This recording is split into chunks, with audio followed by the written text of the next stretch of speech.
हूँ डिफेंस, ठीक है, साइंस और टेक को आपको देखना है, स्पेस मिशन को देखना है, ठीक है, कोई नई दवा बैक्टीरिया हो रही है उसको देखना है, ठीक है, जैसे बहुत सारी मीटिंग होती है, G20 मीटिंग होती है, कॉप्स की मीटिंग होती है, या फिर एनवायरनमेंट से रिलेटेड कोई नया एक्ट आता है। देखो यहाँ पे करंट अफेयर को जो देखने का पैटर्न है ना, वो थोड़ा डीप में जाकर के पढ़ना है, ठीक है। वन लाइन करंट अफेयर आपसे केवल दवाई, मेडिसिन, बैक्टीरिया इसके बारे में नाम पूछ लेता तो पूछ लेता है, बाकी अब जो चल गया है, पहले वन लाइनर में पूछ लिया करता था, अब क्या है दोस्तों, 3-4 पर्सनालिटी दे देता है और कहता है कि कौन से किससे एसोसिएट हैं, ठीक है। तो दोस्तों hello everybody, this is me Altamas Mansuri and you are watching educator Altamas 2.0।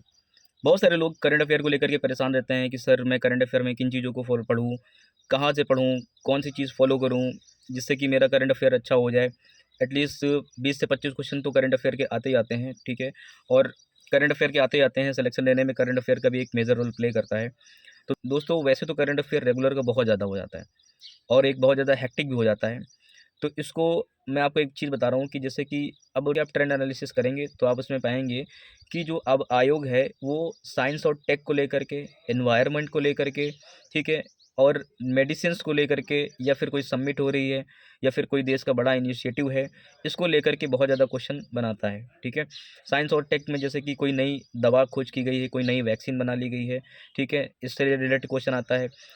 Defence से रिलेटेड क्वेश्चन आते हैं। डिफेंस में दोस्तों ये दोस्तों कि डीआरडीओ ने अभी क्या बनाया है, टोटली इंडिजीनियस है। इंडिजीनियस का मतलब क्या होता है कि अपने इंडिया में ही इसको बनाया गया है, पूरी सब चीज़ें बाहर से इसका कॉपरेट नहीं लिया गया है, इंडिजीनियसली बनाया गया है इसको, ठीक है। और अगर कोई मिसाइल लाइन्स कोई की जा रही है, या फिर इंडिया अपना एक्सपोर्ट कर रहा है, अपना डिफेंस इक्विपमेंट किसी को बेच रहा है, छोटे छोटे देशों को सेल कर रहा है, ठीक है, इसके बारे में आप देख सकते हैं, ठीक है। बहुत सारे नासा के, इसरो के जो स्पेस मिशन चला करते हैं, चाइना कुछ लॉन्च किया करता है, जापान भी कुछ ना कुछ लॉन्च किया करता है, ठीक है। तो इसके ऊपर आप क्वेश्चन देख लेते हैं, ठीक। और जैसे कि कोई पर्सनालिटी न्यूज़ में रही है, पर्सनालिटी के ऊपर भी क्वेश्चन पूछ लेता है, ठीक है। पूछने का तरीका थोड़ा बदल गया है, पहले वन लाइनर में पूछ लिया करता था, अब क्या है दोस्तों, 3-4 पर्सनालिटी दे देता है और कहता है कि कौन से किससे एसोसिएट हैं, ठीक है। तो दोस्तों चाहे खेल क्या हो गया, या फिर किसी भी चीज़ में इनको स्पेशल पुरस्कार मिला हुआ है, किसी का निधन हो गया है, दोस्तों क्वेश्चन इस पर बन जाता है यहाँ पे, ठीक है। और फिर दोस्तों जैसे कि कोई इंटरनेशनल कोई सबमिट हो रही है, या फिर इंटरनेशनल कोई इनिशिएटिव लिया गया है, ठीक है, इंडिया उसका पार्ट है कि नहीं है, इंडिया उसमें परमानेंट मेंबर है कि नहीं है। तो अब देखो यहाँ पे करंट अफेयर को जो देखने का पैटर्न है ना, वो थोड़ा डीप में जाकर के पढ़ना है, ठीक है। वन लाइन करंट अफेयर आपसे केवल दवाई, मेडिसिन, बैक्टीरिया इसके बारे में नाम पूछ लेता तो पूछ लेता है, बाकी अब जो करंट अफेयर पूछ रहा है बहुत ज़्यादा डीप से पूछ रहा है, एकदम डेट पूछ ले रहा है। यूपी पीसीएस के आपकी जो प्री हुआ है उसमें आप देख लीजिए कि एकदम क्लोज की डेटें पूछ लिया है, 13 मार्च, 22 अप्रैल, इस तरह से पूछ लिया है, ठीक है। डिफेंस की कौन सी एक्सरसाइज कहाँ पे हो रही है, इस टाइप के क्वेश्चंस को आपको देखना है, ठीक है। इंडिया ने अभी नया क्या बनाया है, इसको देखना है। कोई चीज़ इंडिया में पहली है उसको देखना है, ठीक है। यूपी के कॉन्टेक्स्ट में आपको जानना है, मतलब आपको ये देखना है कि आपको कौन सी चीज़ पढ़नी है, आपको कौन सी चीज़ नहीं पढ़नी है। तो मैं आपको बता रहा हूँ डिफेंस, ठीक है, साइंस और टेक को आपको देखना है, स्पेस मिशन को देखना है, ठीक है, कोई नई दवा बैक्टीरिया हो रही है उसको देखना है, ठीक है, जैसे बहुत सारी मीटिंग होती है, G20 मीटिंग होती है, कॉप्स की मीटिंग होती है, या फिर एनवायरनमेंट से रिलेटेड कोई नया एक्ट आता है, या फिर कोई भी चीज़ होता है,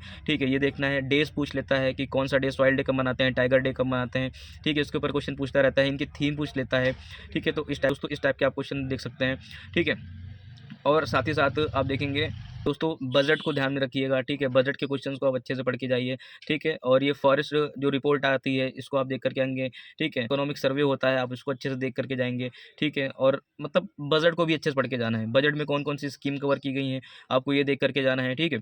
अपना पन्ना उठाइए बजट का, एकदम पूरा पलट पलट करके देख लीजिए, ठीक है। आप लोग गलती कर देते हैं, जैसे आप पढ़ना स्टार्ट करते हैं तो आप तुरंत लर्न करने की कोशिश करने लग जाते हैं, पूरा एक साथ याद करने की कोशिश करने लग जाते हैं। पहले उसमें आप पॉइंट आउट करो कि यहाँ पे आपकी पढ़ने की कौन सी चीज़ है, पढ़ने की कौन सी चीज़ नहीं है। जैसे आपको ये पूरा पन्ना दिख रहा है ना, तो पूरा पन्ना पढ़ने लायक नहीं है, उसके अंदर इंपॉर्टेंट है, ठीक है। उसके अंदर 4-5 लाइनें हैं, 8-10 लाइनें हैं पूरे पेज की, उसको पढ़ना है, ठीक है। उसकी जो इंपॉर्टेंट लाइन है, ठीक है, उनमें जो भूलने वाला है उनको उठा करके एक अलग रफ में लिख लिया, डायरी में लिख लिया, ठीक है। इस तरीके से तैयार करना है, ठीक है, ताकि आपसे पेपर में सिली मिस्टेक ना हो और रिवाइज करने में आपको आसानी रहे, बार बार पूरा पन्ना ना पलटना पड़े, उतनी मेहनत बार बार ना लगानी पड़े, है ना। धीरे धीरे मेहनत क्या होती जाए, कम होती जाए, एग्जाम आते आते क्या हो जाए, एकदम स्ट्रेस फ्री हो जाओ आप। आई होप आपको ये मेरी सारी बातें समझ में आ रही होंगी।